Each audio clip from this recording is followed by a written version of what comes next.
അടിപൊളി ബാച്ചിലേക്ക് എല്ലാവർക്കും സ്വാഗതം. അപ്പൊ ഇന്ന് നമ്മള് തൃക്കാക്കരപ്പൻ, നമ്മള് തൃശ്ശൂർ സൈഡിലെ തൃക്കാക്കരപ്പൻ അല്ലെങ്കിൽ മാതേര എന്നൊക്കെ പറയും.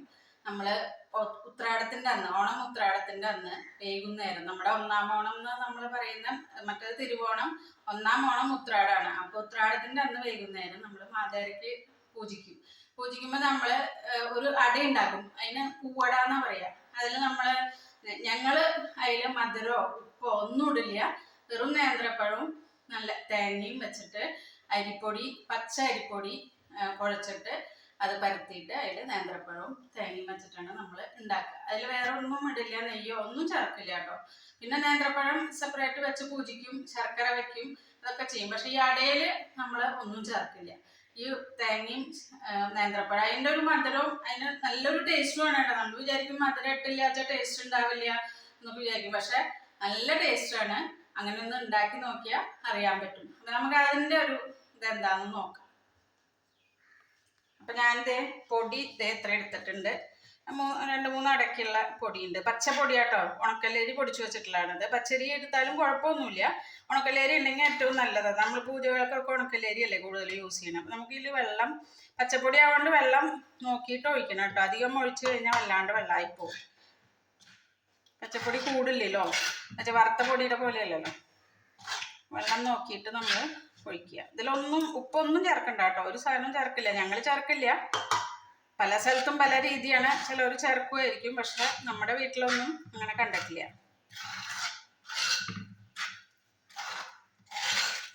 നമുക്കിതൊന്ന് പരത്തി എടുക്കാം കേട്ടോ.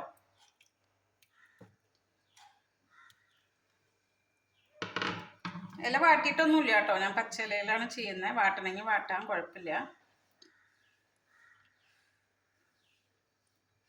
കനം കുറച്ച് കഴിഞ്ഞാൽ നമുക്ക് കഴിക്കുമ്പോൾ ടേസ്റ്റ് ഉണ്ടാവും. ഇതിന് പിന്നെ അങ്ങനെ നിബന്ധനകളൊന്നുമില്ല. കനം കുറച്ച് ഉണ്ടാക്കണമെങ്കിൽ നമുക്ക് എങ്ങനെയാണ് കൈകൊണ്ട് പരത്തണമെങ്കിൽ കൈകൊണ്ട് പരത്താം, എങ്ങനെ വേണമെങ്കിൽ. ഞാൻ ഇപ്പോൾ സ്പൂൺ എടുത്തു എന്ന് മാത്രം. ഇതിലേക്ക് നമ്മൾ തേങ്ങ ഇട്ട് കൊടുക്കുന്നുണ്ട് കേട്ടോ. തേങ്ങ നല്ല മധുരമുള്ള തേങ്ങയാണെങ്കിൽ നല്ല ടേസ്റ്റ് ആയിരിക്കും. നമ്മൾ മധുരം വേറെ ഇടുന്നില്ലല്ലോ. തേങ്ങ നല്ലോണം ഇട്ട് കൊടുക്കാം കേട്ടോ. നമുക്ക് അതിൻ്റെ ഒരു ടേസ്റ്റാണ് അതിൽ കൂടുതൽ നിൽക്കുക, തേങ്ങയുടെയും പഴത്തിൻ്റെയും. ഇനി കുറച്ച് നേന്ത്രപ്പഴമാണ് കേട്ടോ നമ്മൾ ഉപയോഗിക്കുക. കാരാപ്പനെ പൂജിക്കുക എപ്പോഴും നമ്മുടെ ഭാഗത്തൊക്കെ നേന്ത്രപ്പഴമാണ് എടുക്കുക. ഓരോ ഭാഗത്ത് ദേശകാലത്തിനനുസരിച്ച് വ്യത്യാസങ്ങൾ ഉണ്ടായിരിക്കാം. ഇത് ഞങ്ങളുടെ വീട്ടിൽ അച്ഛനും അമ്മയൊക്കെ ചെയ്യണ കണ്ടിട്ടുള്ള കാര്യങ്ങളാണ്. നമുക്കിതിനി മടക്കിയെടുക്കാം. ഇവിടെ ചട്ടി ചൂടായിട്ടുണ്ട്, ഞാൻ അതിലേക്ക് വെച്ച് കൊടുക്കാൻ പോവാം. ഇതിനി ചുട്ടാണ് എടുക്കുക കേട്ടോ, വേവിക്കില്ല.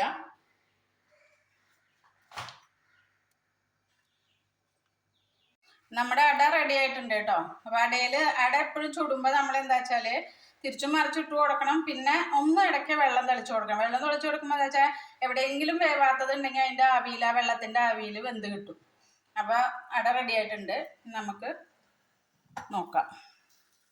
ദേ കണ്ടോ, നമ്മുടെ പൂവട ഇവിടെ റെഡി ആയിട്ടുണ്ട്.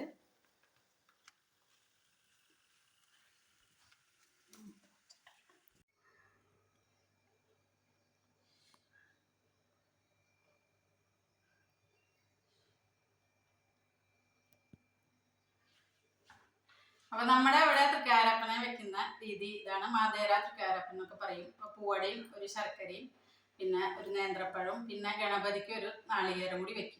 പിന്നെ ഒരു 5 തൃക്കാരപ്പനെയാണ് വെക്കുക. 1 വലുതും 4 ചെറുതും. നമ്മള് പൂജിച്ചോടത്ത് 3 വെച്ചിട്ട് 1 പൂക്കളത്തിൽ വെക്കും, 1 പടിയുടെ അവിടെ കൊണ്ടുവയ്ക്കും. അപ്പൊ ഇതാണ് നമ്മുടെ അവിടുത്തെ രീതി. എല്ലായിടത്തും എങ്ങനെയാണ് എനിക്ക് കമന്റ് ബോക്സിൽ ഒന്ന് കമന്റ് ചെയ്യണം. പലയിടത്തും പല രീതിയാണ്. ഓണം ആഘോഷിക്കുന്ന രീതികൾക്ക് വ്യത്യാസമുണ്ട്. ചിലർ ഉത്രാടത്തുനിന്ന് വെക്കും, ചിലർ തിരുവോണത്തുനിന്ന് തൃക്കാരപ്പനെ കാലത്ത് വെക്കും. തൃശ്ശൂർ തന്നെ പല രീതികളുണ്ട്. അപ്പൊ അത് ഒന്ന് കമന്റ് ചെയ്യണം. പിന്നെ ഞങ്ങള് നാലാം ദിവസം, അപ്പൊ ഉത്രാടത്തുനിന്ന് വെച്ച് കഴിഞ്ഞാൽ 4 ഓണത്തിനാളാണ് നമ്മൾ എടുക്കുക. അപ്പൊ 4 ഓണത്തിന് എടുക്കാൻ വല്ല ആഴ്ചക്കുട്ടുണ്ട് എന്ന് വെച്ചാൽ ഞങ്ങൾ തലേ ദിവസം വൈകുന്നേരോ അല്ലെങ്കിൽ പിറ്റേ ദിവസം 5-ാം ദിവസം എടുക്കും. ആഴ്ചക്കുട്ടം ചൊവ്വ വെള്ളിയൊക്കെ വരുമ്പോൾ നമ്മളത് എടുക്കില്ല തൃക്കാരപ്പനെ. അപ്പൊ അങ്ങനെയാണ്. പിന്നെ വെച്ച് കഴിഞ്ഞാൽ നമ്മള് ദിവസം ഒരു പൂജയെങ്കിലും ഒരു നേരെങ്കിലും നിവേദ്യം കൊടുക്കണം എന്നാണ്. നമ്മൾ അങ്ങനെയാണല്ലോ. അപ്പൊ ഒരു നേരെങ്കിലും നമ്മൾ നിവേദ്യം കാലത്തോ വൈകുന്നേരം എപ്പോഴാ സൗകര്യം വെച്ചാൽ നിവേദ്യം കൊടുക്കും. വീട് പൂട്ടി എവിടേക്കും പോവില്ല. അങ്ങനെയൊക്കെയാണ് നമ്മുടെ അവിടുത്തെ ആചാരങ്ങൾ. അപ്പം നിങ്ങളുടെ അവിടെ എങ്ങനെയാണെന്ന് ഒന്ന് കമൻസ് അറിയിക്കുക. പിന്നെ നല്ലൊരു ഓണം എല്ലാവർക്കും, അടിപൊളി ഓണം ആശംസിക്കുന്നു. വീണ്ടും ഒരു നല്ല വീഡിയോയും വരുന്നവരേക്കും. Okay, by.